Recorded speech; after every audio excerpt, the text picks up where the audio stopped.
Hi hello good morning, welcome back to my YouTube channel. ನಾನು ನಿಮ್ಮ ಕಾವ್ಯಗೌಡ. ನಾನು ರಾಯರಿಗೆ 9 ದಿನ ಮುಡುಪನ್ನ ಕಟ್ಟಿಟ್ಟಿದ್ದೆ. ಸೊ ಹಾಗಾಗಿ ಇವತ್ತು ನಾನು ಮಂತ್ರಾಲಯದಲ್ಲಿ ಇದ್ದೀನಿ. ರಾಯರ ಮುಡುಪು ಕಟ್ಟಿಟ್ಟಿದ್ದೆ, ಆ ಮುಡುಪನ್ನ ಕೂಡ ತಗೊಂಡು ಇವತ್ತು ರಾಯರ ದರ್ಶನ ಮಾಡೋಣ ಅಂತ ಬಂದಿದ್ದೀನಿ. ಸೊ ಫೈನಲ್ ಆಗಿ ಇವತ್ತು ಅರ್ಲಿ ಮಾರ್ನಿಂಗ್ ಅಂದರೆ ಬೆಳಗಿನ ಜಾವ 5 ಗಂಟೆಗೆ ಎದ್ದು ಈಗ ರಾಯರ ದರ್ಶನ ಮಾಡೋಣ ಅಂತ ರೆಡಿಯಾಗಿದ್ದೀವಿ. ನೆನ್ನೆ ನೈಟೇ ಬಂದು ರೂಮ್ಗೆಲ್ಲ ಚೆಕ್-ಇನ್ ಆಗಿ ಆಯಿತು.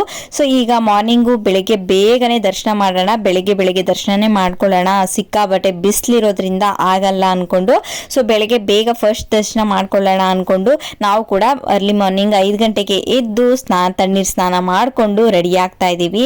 ಮಂತ್ರಾಲಯಕ್ಕೆ ಹೋಗ್ಬೇಕಂತ ಪ್ರೀ ಪ್ಲಾನ್ ಏನು ಮಾಡಿರಲಿಲ್ಲ, ಮುಂಚಿತನೇ ಏನು ಪ್ಲಾನ್ ಏನು ಮಾಡ್ಕೊಂಡಿರ್ಲಿಲ್ಲ. ಸೊ ಹಂಗೆ ಹೊರಟ್ವಿ ಸಡನ್ ಆಗಿ. ಮಂತ್ರಾಲಯಕ್ಕಾದ್ರೂ ಹೋಗಿ ಬರೋಣ ಅಂತ ಅನ್ಕೊಂಡು ನಾನು ಮುಡುಪುನು ಕಟ್ಟಿಟ್ಟಿದ್ದೆ. ಅದಲ್ದಂತೆ ಸಡನ್ ಆಗಿ ಈಗ ಹೋಗಿ ಬರೋಣ ಅಂತ ಅನ್ಕೊಂಡಿದ್ದು, ಪ್ಲಾನ್ ಮಾಡ್ಕೊಂಡಿದ್ದು. ಸೊ ಏನಾಗುತ್ತೆ ಅಂದ್ರೆ ಇದು ಎಕ್ಸ್ಪೆಷಲಿ ನನಗೆ ಏನಾದರೂ ಪ್ಲಾನ್ ಮಾಡಿ ಹೊರಡೋಣ, ಹೋಗೋಣ, ಅವತ್ತು ಮಾಡೋಣ, ಇವತ್ತು ಮಾಡೋಣ ಅನ್ಕೊಂಡಿದ್ದು ಖಂಡಿತವಾಗ್ಲೂ ಯಾವುದು ನಡೆಯಲ್ಲ. ಈ ಸಡನ್ ಪ್ಲಾನ್ ಏನಿರುತ್ತೆ ನೋಡಿ, ಅದು ಮಾತ್ರ ವರ್ಕ್ ಆಗೋದು. ನನಗೆ ಮಾತ್ರ ಇದೇ ಥರನೇ ಆಗೋದು. ಯಾವುದು ಪ್ಲಾನ್ ಮಾಡಿದ್ದು ಯಾವುದು ಆಗಲ್ಲ. ಈ ಥರ ಸಡನ್ನಾಗಿ ಏನು ಪ್ಲಾನ್ ಮಾಡ್ತೀವಿ ನೋಡಿ, ಅದೇ ಆಗೋದು. ಇದು ಕೂಡ ಅದೇ ರೀತಿಯಾಗಿದ್ದು. ಸಡನ್ನಾಗಿ ಹೋಗಿ ಬರೋಣ ಅಂತ ಅಂದ್ಕೊಂಡು ಸೊ ಹೊರಟೇ ಬಿಟ್ವಿ. ಸೊ ಈಗ ಫೈನಲ್ ಆಗಿ ಬಂದಿದ್ದು ಕೂಡ ಆಯಿತು. ಈಗ ಇತ್ತೀಚೆಗೆ ಏನಾಗ್ಬಿಟ್ಟಿದೆ ಅಂದರೆ ನನಗೆ ಅಂದರೆ ಮಂತ್ರಾಲಯ ಅಂದರೆ ಒಂದು ಎಮೋಷನ್ ಥರ ಆಗಿಬಿಟ್ಟಿದೆ. ಮಂತ್ರಾಲಯಕ್ಕೆ ಪ್ರತಿ ಹೋಗಿ ಬಂದಾಗ್ಲೂ ಏನಾದರೂ ಒಂದು ಪಾಸಿಟಿವ್ ಎನರ್ಜಿ ಇರುತ್ತೆ, ಅಥವಾ ಪಾಸಿಟಿವ್ ಆಗಿ ಏನಾದರೂ ಕೇಳ್ತೀನಿ, ನಾನು ಏನಾದರೂ ಒಳ್ಳೆ ವಿಷಯನ ಕೇಳ್ತಾ ಇರ್ತೀನಿ, ಅಂದರೆ ಸುದ್ದಿಗಳನ್ನ ಕೇಳ್ತಾ ಇರ್ತೀನಿ. ಸೊ ಈ ಥರ ನನಗೆ ಸಿಕ್ಕಾಬಟ್ಟೆ ಒಂದು ಒಳ್ಳೆ ಪಾಸಿಟಿವ್ ವೈಬ್ನ ಕೊಟ್ಟಿದೆ ಅಂತಲೇ ಹೇಳ್ಬೋದು. ಸೊ ಅದೆಲ್ಲ ಆಯಿತು. ಈಗ ಕಂಪ್ಲೀಟಾಗಿ ನಾವೆಲ್ಲರೂ ಕೂಡ ರೆಡಿ ಆದ್ವಿ. ನೋಡ್ತಾ ಇರ್ಬೋದು, ಎಲ್ಲರೂ ಸ್ಯಾರಿ ಹಾಕ್ಕೊಂಡು ನಮ್ಮ ನಿರೀಕ್ಷಾ ಡ್ರೆಸ್ ಹಾಕ್ಕೊಂಡು ತುಂಬಾ ಚೆನ್ನಾಗಿ ಎಲ್ಲರೂ ಮುದ್ದಾಗಿ ರೆಡಿಯಾಗಿದ್ವಿ. ಹಾಗೆ ಈಗ ನಾನು ಹೇಳಿದ್ನಲ್ವಾ 9 ದಿನಗಳ ಕಾಲ ನಾನು ಮುಡುಪನ್ನ ಕಟ್ಟಿಟ್ಟಿದ್ದೆ ರಾಯರ ಹೆಸರಲ್ಲಿ. ಸೊ ಅದನ್ನು ಈಗ ತೊಗೊಂಡು ಬಂದಿದ್ದೀನಿ ಇಲ್ಲಿಗೆ ತೊಗೊಂಡು. ಹೇಗಿದ್ರು ಬಂದ್ವಿ ಅಲ್ವಾ, ಪ್ಲ್ಯಾನ್ ಮಾಡಿಕೊಂಡು, ಅಂದರೆ ಇಲ್ಲಿಗೆ ರಾಯರ ದರ್ಶನ ಮಾಡ್ಕೊಂಡು ಹೋಗೋಣ ಅಂತ ಅಂದ್ಕೊಂಡು ಹೇಗಿದ್ರು ಮುಡುಪನ್ನ ಕಟ್ಟಿಟ್ಟಿದ್ದೀನಿ ಅಂದ್ಕೊಂಡು ಅದನ್ನು ಕೂಡ ತೊಗೊಂಡು ಬಂದೆ. ಇಲ್ಲೇ ಅದನ್ನು ಕೊಟ್ಬಿಟ್ಟು ಹೋಗೋಣ ಅಂತ.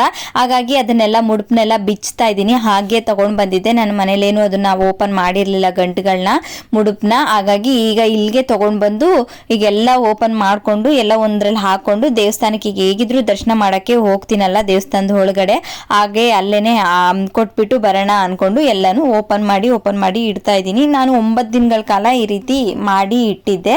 ಸೊ ಹೇಳ್ತಾ ಇದ್ದೀನಲ್ಲ, ಯಾವತ್ತೇ ಆಗಲಿ ನನಗೆ ಒಂದು ಗುರುವಾರ ಪೂಜೆ ಮಾಡಿದ ದಿನ ಆಗಿರ್ಬೋದು, ಮಂತ್ರಾಲಯಕ್ಕೆ ಹೋಗಿ ಬಂದಿರುವಾಗ ಆಗಿರ್ಬೋದು, ಏನೋ ಒಂಥರ ಪಾಸಿಟಿವ್ ಎನರ್ಜಿ, ಏನಾದರೂ ಪಾಸಿಟಿವ್ ಆಗಿ ಏನಾದರೂ ಕೇಳ್ತೀನಿ. ನಾನು ಮುಡುಪು ಕಟ್ಟಿರೋದೆಲ್ಲ ಬಿಚ್ಕೊಂಡಿದ್ದಾಯ್ತು, ಅದೇ ಕವರ್ ಒಳಗೆ ಹಾಕೊಳ್ತಾ ಇದ್ದೀನಿ. ಅದೆಲ್ಲನೂ ನಾನು ಕಟ್ಟಿಟ್ಟಿದ್ದಂಥ ದುಡ್ಡೆಲ್ಲನೂ ಆ ಕವರ್ ಒಳಗೆ ಹಾಕೊಂಡು ಹಾಗೆ ತಗೊಂಡೋಗೋಣ. ಕೈಯಲ್ಲಿ ಇಟ್ಕೊಂಡು ಹೋಗೋಕ್ಕಾಗಲ್ಲ ಅಲ್ವಾ, ಅದೇ ಕವರ್ ಒಳಗೆ ಹಾಕೊಂಡು ಈಸಿಯಾಗಿ ತಗೊಂಡೋಗ್ಬೋದು ಅಂತ ತಗೊಂಡು ಈಗ ಹೊರಡ್ತಾ ಇದ್ದೀನಿ. ನಾನು ರಾಯರ ದರ್ಶನ ಮಾಡೋಕ್ಕೆ ಯಾವಾಗಲೂ ಬರಬೇಕು, ಅವಾಗ ಕರೆಸ್ಕೊಳ್ಳಿ ಅಂತ ಅಂದ್ಕೊಂಡಿದ್ದೆ. ಬಟ್ ರಾಯರು ಇಲ್ಲ, ಇವಾಗಲೇ ಬಾ ಅಂತ ಕರೆಸ್ಕೊಂಡಿದ್ದಾರೆ. ಅದು ನಿಜವಾಗ್ಲೂ ಹೇಳ್ತಾ ಇದ್ದೀನಲ್ಲ, ಅಂದರೆ ಅವ್ರ ದೇವ್ರು ಕರೆಸ್ಕೊಳ್ಬೇಕು. ನಾವು ಹೋಗ್ತೀವಿ ಅಂತ ಪ್ಲ್ಯಾನ್ ಮಾಡ್ಕೊಂಡ್ರೆ ಆಗಲ್ಲ. ಈಗ ಅವ್ರು ಕರೆಸ್ಕೊಂಡ್ರೆ ಮಾತ್ರ ನಮಗೆ ಬರೋಕ್ಕಾಗೋದು. ಸೊ ಹಾಗಾಗಿ ನಾವು ಕೂಡ ಈಗ ಫೈನಲ್ ಆಗಿ ಬಂದು ದರ್ಶನ ಮಾಡಲಿಕ್ಕೆ ಹೋಗ್ತಾ ಇದ್ದೀವಿ. ಕಂಪ್ಲೀಟಾಗಿ ನೋಡ್ತಾ ಇರ್ಬೋದು, ನಾವು ಎಲ್ಲ ಇಬ್ಬರು ಸೆಲ್ಫ್ ಸ್ಯಾರಿಗಳನ್ನ ಹಾಕೊಂಡಿರೋದು, ಅಂದರೆ ನಮಗೆ ನಾವೇ ಸ್ಯಾರಿಗಳನ್ನ ಉಟ್ಕೊಂಡಿದ್ದೀವಿ. ಇವತ್ತು ಹೇಗೆ ಕಾಣಿಸ್ತಾ ಇದೆ, ಹೇಗೆ ಉಟ್ಕೊಂಡಿದ್ದೀವಿ ಅಂತ ನೋಡಿ. ಅದಲ್ಲದಂತೆ ಈಗ ಯಾರು ಬಂದಿಲ್ಲ, ನಾವು 3 ಜನನೇ ಬಂದಿರೋದು. ನಾನು, ಅವಳು, ನಿರೀಕ್ಷಾ ಅಷ್ಟೇ ಬಂದಿರೋದು. ನಮ್ಮಿಬ್ಬರಿಗೆ ನಾವೇ ಸ್ಯಾರಿಗಳನ್ನ ಹಾಕೊಂಡೆ. ಅವಳಿಗೆಲ್ಲ ಪಿನ್ನೆಲ್ಲ ಮಾಡಿಕೊಟ್ಟೆ, ನನಗೆ ನಾನೇ ಸಿಂಗಲ್ ಪಿನ್ನೆಲ್ಲ ಮಾಡಿಕೊಂಡು ಈ ರೀತಿ ಸ್ಯಾರಿನ ಹಾಕ್ಕೊಂಡು ರೆಡಿಯಾಗಿ ಫೈನಲ್ ಆಗಿ ರೂಮ್ ಬಿಟ್ಟು ಈಗ ದೇವಸ್ಥಾನ ಕಡೆ ಹೊರಡ್ತಾ ಇದೀವಿ, ದೇವ್ರ ದರ್ಶನ ಮಾಡ್ಕೊಂಡು ಬರೋಣ ಅಂತ. ಎಷ್ಟೇ ಬೇಗ ಹೋಗ್ಬೇಕು ಅಂತ ಎಷ್ಟೇ ಬೇಗ ರೆಡಿ ಆಗಿದ್ರು ಕೂಡ ಈ ತರ ಸ್ಯಾರಿ ಎಲ್ಲ ಹಾಕೊಂಡು ಸ್ವಲ್ಪ ರೆಡಿ ಆಗ್ಬೇಕು ಅಂದಾಗ ಸ್ವಲ್ಪ ಟೈಮ್ ತಗೊಳುತ್ತೆ. ಬಟ್ ಹಾಗಂತ ನಾವೇನು ತುಂಬಾ ಲೇಟಾಗಿ ಹೋಗ್ಲಿಲ್ಲ, ತುಂಬಾ ಬೇಗನೆ ಹೋಗಿ ದರ್ಶನ ಮಾಡ್ಕೊಂಡ್ವಿ. ತುಂಬಾನೇ ಖುಷಿ ಆಯ್ತು ಇವತ್ತು ಬೆಳಗ್ಗೆ ಬೇಗ ಫಸ್ಟ್ ದರ್ಶನ ಮಾಡ್ಕೊಂಡಿರೋದಕ್ಕೆ. ಹಾಗೆ ಹೊರಗೆ ಬಂದ್ರೆ ಇಲ್ಲಿ ಹೂನ ಮಾರ್ತಾ ಇದ್ರು, ಮಲ್ಲಿಗೆ ಹೂ ಸ್ಮೆಲ್ ಅಂದ್ರೆ ಆಹಾ ಮುಡ್ಕೊಳ್ಬೇಕು ಅಂತಾರ ಅನ್ಸುತ್ತೆ. ಅದ್ರಲ್ಲೂ ಎಕ್ಸ್ಪೆಷಲಿ ಈ ತರ ಸ್ಯಾರಿ ಹಾಕೊಂಡು ರೆಡಿ ಆದಾಗ ಮಲ್ಲಿಗೆ ಹೂವು ಒಂದು ಎಮೋಷನ್ ಅಂತಾನೆ ಹೇಳ್ಬೋದು. ಅದರಲ್ಲೂ ದೇವಸ್ಥಾನಕ್ಕೆ ಹೋಗ್ತಾ ಇದೀವಿ, ಸ್ಯಾರಿ ಹಾಕೊಂಡಿದೀವಿ ಅಂತ ಅಂದಾಗ ಮಲ್ಲಿಗೆ ಹೂವು ಮುಡ್ಕೊಳ್ಬೇಕು ಅಂತ ಅನ್ಸುತ್ತೆ. ಅದು ನೋಡಿದ್ಮೇಲಂತೂ ಬಿಟ್ಟೋಗಕ್ಕೆ ಆಗಲ್ಲ. ಇಲ್ಲಂತೂ ದೇವಸ್ಥಾನದ ಮುಂದೆಗಡೆ ಎಲ್ಲ ತುಂಬಾನೇ ಇಟ್ಕೊಂಡಿರ್ತಾರೆ, ನೋಡಿ ಮುಂದೆ ಹೋಗಕ್ ಆಗದೇ ಇಲ್ಲ ಈ ತರ ಸ್ಯಾರಿ ಎಲ್ಲ ಹಾಕೊಂಡು ರೆಡಿ ಆದಾಗ. ಸೊ ಹಾಗಾಗಿ ನಾವು ಕೂಡ ಮಲ್ಲಿಗೆ ಹೂವನ್ನ ತಗೊಂಡು ಸ್ಯಾರಿ ಕೂಡ ಹಾಕೊಂಡಿದ್ವಿ ತುಂಬಾನೇ ಚೆನ್ನಾಗಿ. ಹಾಗೆ ಮಲ್ಲಿಗೆ ಹೂವು ಕೂಡ ಮುಡ್ಕೊಂಡು ಹೋಗೋಣ ಅಂತ ನಾವು ಕೂಡ ಮಲ್ಲಿಗೆ ಹೂವನ್ನ ಕೂಡ ತಗೊಂಡ್ವಿ. ಸ್ಯಾರಿ ಹಾಕೊಂಡು ಹಣೆಗೆ ಬಿಂದಿ ಇಟ್ಕೊಂಡು ತಲೆಗೆ ಹೂವ ನೋಡಿದ್ರೆ ನಮ್ಮ ಕಂಪ್ಲೀಟ್ ಆಗುತ್ತೆ ಅಲ್ವಾ, ನಮ್ಮ ಟ್ರೆಡಿಷನ್ ಅಂತಾನೆ ಹೇಳ್ಬೋದು. ಸೊ ಈಗ ನಿಮ್ಮ ಕನ್ನಡತಿ ಕಂಪ್ಲೀಟ್ ಆಗಿ ರೆಡಿ ಹೂವು ಮುಡ್ಕೊಂಡು. ಸೊ ಹೇಗಿದ್ದಾಳೆ ನಿಮ್ಮ ಕನ್ನಡತಿ ಕಮೆಂಟ್ ಮಾಡಿ ಆಯ್ತಾ. ಸೊ ಹೂವು ಮುಡ್ಕೊಂಡು ನಾವು ಕೂಡ ಈಗ ದೇವಸ್ಥಾನ ಕಡೆ ಹೊರಡ್ತಾ ಇದ್ದೀವಿ. ಈಗ ನೋಡ್ತಾ ಇರ್ಬೋದು, ಇದೆಲ್ಲಾನು ಮುಂಚಿತ ನಾನು ಬಂದಿರುವಾಗ ಇದೆಲ್ಲಾನು ಈ ತರ ಇರಲಿಲ್ಲ. ಇದು ದೇವಸ್ಥಾನ ಮುಂದೆಗಡೆ ಪಕ್ಕದಲ್ಲಿ ಅಂದ್ರೆ ಆ ಕಡೆ ಸೈಡು ಈ ಎದುರುಗಡೆ ಎಲ್ಲಾನು ಈ ತರ ಎಲ್ಲ ಕಂಪ್ಲೀಟ್ ಆಗಿ ದೇವಸ್ಥಾನದ ಏನಿದೆ ನೋಡಿ ಅದೇ ತರ ಎಲ್ಲಾನು ಮಾಡ್ಬಿಟ್ಟಿದ್ದಾರೆ ಸೇಮ್ ಆಗಿ. ಸೊ ನಾವು ಮುಂಚೆ ಬಂದಾಗ ಈ ತರ ಇರಲಿಲ್ಲ, ಎಲ್ಲಾನು ಕಂಪ್ಲೀಟ್ ಚೇಂಜ್ ಆಗಿದೆ ಅಂತಾನೆ ಹೇಳ್ಬೋದು. ಆ ರೋಡ್ ಸೈಡಲ್ಲೆಲ್ಲಾನು ಪಕ್ಕ ಎಲ್ಲ ರೋಡ್ ಪಕ್ಕದಲ್ಲಿ ಎಲ್ಲ ಅಂಗಡಿಗಳು ಇಟ್ಕೊಂಡು ಅದು ಇದು ಎಲ್ಲಾನು ಮಾಡ್ತಾ ಇರ್ತಿದ್ರು. ಸೊ ಈಗ ಕಂಪ್ಲೀಟ್ ಆಗಿ ಎಲ್ಲ ತೆಗೆದು ಎಲ್ಲ ಇದೇ ರೀತಿ ನೋಡ್ತಾ ಇರ್ಬೋದು. ಎಲ್ಲ ಏನು ಮಾಡ್ತಾ ಇದ್ದಾರೆ, ಮಳಿಗೆಗಳೆಲ್ಲ ಮಾಡಿದಾರಲ್ವಾ. ಸೊ ಇದೇ ರೀತಿ ಎಲ್ಲಾನು ರೋಡ್ ಆ ಸೈಡು ಈ ಎದುರುಗಡೆ ಎಲ್ಲಾನು ಇದೇ ರೀತಿ ಮಾಡಿದ್ದಾರೆ. ಸೊ ಇದನ್ನೇ ನೋಡ್ಕೊಂಡು ನಾವು ಎಲ್ಲ ಚೇಂಜ್ ಆಗಿದೆಯಲ್ಲ ಅಂತ ಬರ್ತಾ ಇದ್ವಿ. ಹಾಗೆ ಬರ್ತಾ ಇರಬೇಕಾದ್ರೆ ಇಲ್ಲಿ ಬಟ್ಟು ಇಡ್ತಾರಲ್ವಾ, ಸೊ ಅವರು ಕೂಡ ಬಂದರು. ಚಿಕ್ಕ ಹುಡುಗಿ ಇಲ್ಲಿ ಅದೇ ಆ ಥರದನ್ನೆಲ್ಲ ನೋಡಿದ್ರೆ ನನಗೆ ಅನಿಸ್ತು ಏನಪ್ಪ ಅಂದರೆ ಇಲ್ಲಿ ಈ ಥರ ಮಂತ್ರಾಲಯ ಎಷ್ಟೋ ಜನಕ್ಕೆ ಜೀವನ ಕೊಟ್ಟಿದೆ ಈ ಥರ ಅಂತ ಅನ್ನಿಸ್ತು ನನಗೆ. ಹೂವು ಮಾರ್ಕೊಂಡಾಗಿರ್ಬೋದು, ಈ ರೀತಿ ಬಟ್ಟು ಚಿಕ್ಕ ಮಕ್ಕಳು ಅವರು ಸ್ಕೂಲ್ಗೆ ಹೋಗೋರು ಬೆಳಗ್ಗೆ ಸ್ಕೂಲ್ಗೆ ಹೋಗೋ ತನಕ ಈ ರೀತಿ ಒಂದು ಕೆಲಸ ಮಾಡಿ ಅವ್ರದ್ದೇ ಆದಂಥ ಅವ್ರ ದುಡ್ಡನ್ನ ಅರ್ನ್ ಮಾಡ್ತಾರೆ. ಸೊ ಇದೊಂಥರ ಖುಷಿ ಆಯಿತು. ನಾನು ಇಲ್ಲೇ ದೇವಸ್ಥಾನದಲ್ಲೇ ಇದನ್ನು ಮಾತಾಡ್ಕೊಂಡೇ ಹೋದೆ.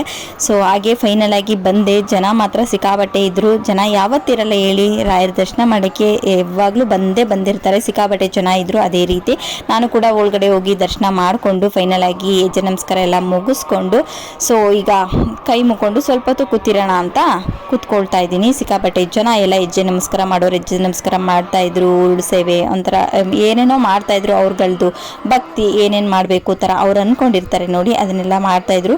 ಫೈನಲ್ ಆಗಿ ಇದನ್ನ ಅಕ್ಷತೆನೇ ಕೊಡ್ತಾರಲ್ವಾ. ಸೊ ನನಗೆ ಇಲ್ಲಿ ತನಕ ಡೌಟ್ ಇದೆ, ಈ ಅಕ್ಷತೆನ ಏನು ಮಾಡಬೇಕು ಅಂತ ನನಗೆ ನಿಜವಾಗ್ಲೂ ಗೊತ್ತಿಲ್ಲ. ಪ್ರತಿ ಸಾರಿ ಹೋದಾಗ್ಲೂ ಅಷ್ಟೇ ಕೆಲವೊಬ್ಬರು ತಲೆ ಮೇಲೆ ಹಾಕ್ಕೊಳ್ತಾರೆ, ಅದು ಏನಕ್ಕೆ ಅಂತ ನಿಜವಾಗ್ಲೂ ನನಗೆ ಗೊತ್ತಿಲ್ಲ ಇಲ್ಲಿ ತನಕ. ಅಕ್ಷತೆ ಅಂದರೆ ನಿಜವಾಗ್ಲೂ ಅದು ಏನು ಪರ್ಟಿಕ್ಯುಲರ್ ಆಗಿ ಏನಕ್ಕೆ ಏನು ಮಾಡಬೇಕು ಅಕ್ಷತೆನ ಅಂತ ನನಗೆ ಗೊತ್ತಿಲ್ಲ. ಸೊ ನಾನು ಕವರೊಳಗೆ ಹಾಕ್ಕೊಂಡು ಹಂಗೆ ತಗೊಂಡು ಬಂದೆ.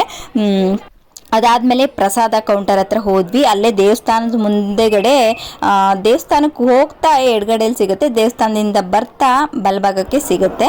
ಸೊ ಇಲ್ಲಿ ಸೇವಾ ಕೌಂಟರ್ ಅಂತ ಇದೆಯಲ್ವಾ, ಪ್ರಸಾದ ಇಲ್ಲೇನೆ ಕೊಡ್ತಾರೆ. ಇಲ್ಲೂ ಕೂಡ ಸಿಕ್ಕಾಬಟ್ಟೆ ಜನ ಇದ್ರು. ನಾನು ಕೂಡ ಕ್ಯೂ ಅಲ್ಲಿ ನಿಂತ್ಕೊಂಡೆ ಹೋಗಿ, ಬಟ್ ಆದರೆ ತಲೆ ಸುತ್ತ ಹಾಗೆ ಬಂದ್ಬಿಡ್ತು ನನಗೆ. ಸಿಕ್ಕಾಬಟ್ಟೆ ನಿಂತ್ಕೊಳ್ಳೋಕ್ಕೆ ಆಗಲಿಲ್ಲ. ಹಾಗಾಗಿ ಅವ್ರನ್ನ ನಿಲ್ಲಿಸಿ ನಾನು ಸೈಡ್ಗೆ ಹೋಗ್ಬಿಡ್ತೀನಿ, ನಾನು ಸೈಡ್ ಬಿಟ್ಬಿಡಿ ಅಂದ್ಕೊಂಡು ನಾನು ಹೊರಗಡೆ ಬಂದು ಕೂತ್ಕೊಂಡೆ.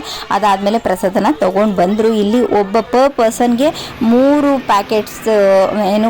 ಪ್ಯಾಕೆಟ್ಸ್ ಕೊಡ್ತಾರೆ. Per packet 30 rupees.